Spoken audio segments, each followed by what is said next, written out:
Alright, to start off, you're going to want to get something undercover.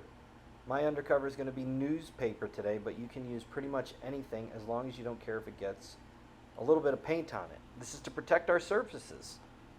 Also, I'm going to use chipboard. This is the back of a pizza box that I cut out. Chipboard is the same material that cereal boxes are made out of. So you can use chipboard or use paper. I'm going to use chipboard.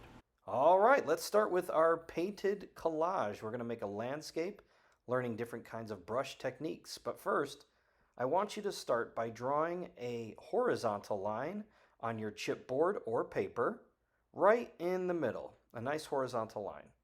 I'm using a pen. You can use a marker. You can use a pencil. And also, draw a vertical line right down the center. And that's going to give you a big plus sign.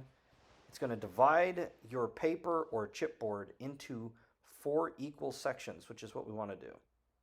Okay, so now that that's done, let's go ahead and get out our palette.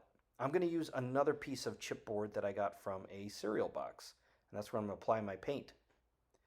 The paint colors you're going to need are orange and yellow. Also, red and brown will work best for what we're going to be up to. Okay.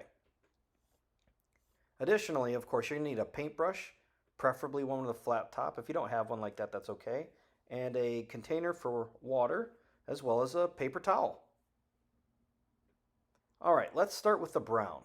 I'm going to give myself about a little M&M sized blob of brown paint, and I'm going to just put my brush in there. My brush is nice and dry, and then I'm going to apply short brush strokes in different directions until the upper left section of your paper or your board is completely filled.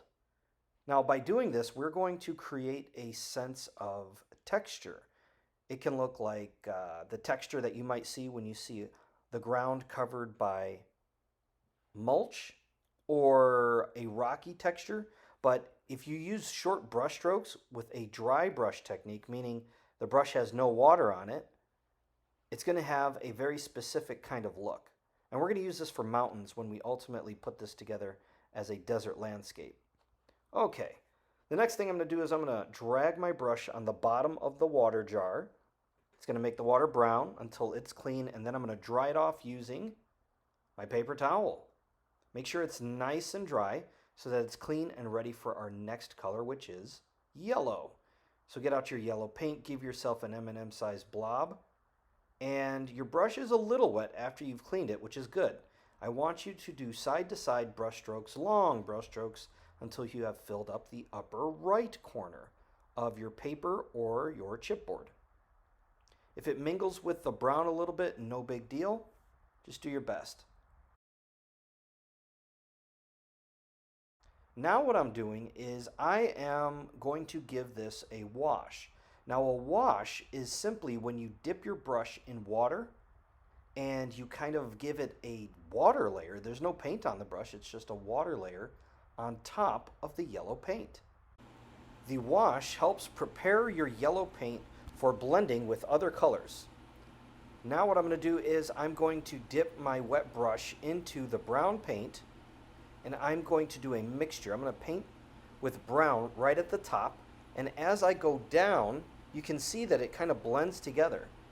Dip your brush in water to help further blend the brown until it gradually turns into the yellow. This is how we create what's called a gradient. Use the water to smooth these two colors together, but don't use too much, or you might oversaturate or get your paper too wet. All right.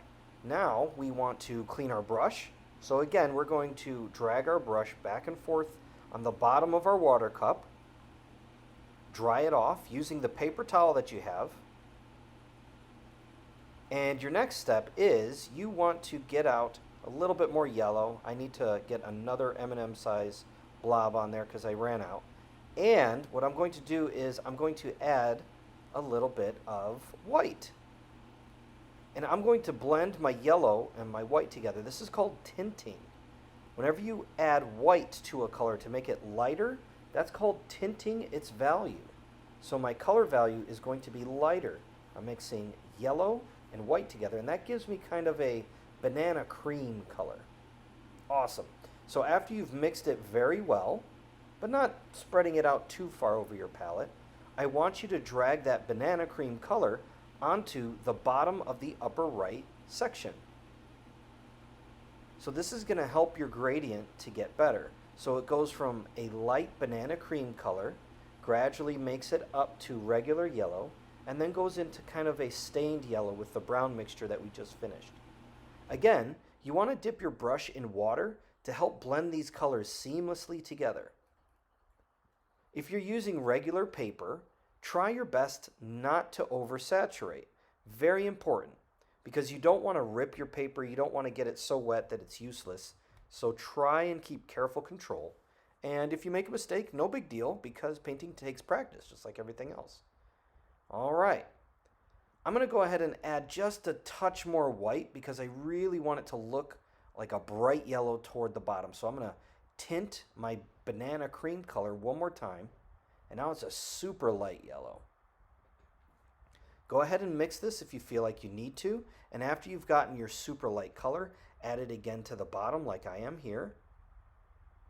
And of course, this is why I like to use pegboard. I prefer pegboard just because it stands up to so much paint and water. Clean off your brush, dry it again with your paper towel, and you are done. So today we learned how using short brush strokes can create texture or a sense of something to be touched. And we also learned how creating a wash can help us to blend our paint colors together. Great job. Don't forget to take a picture, upload it to Schoology, and I will see you next time. Bye for now.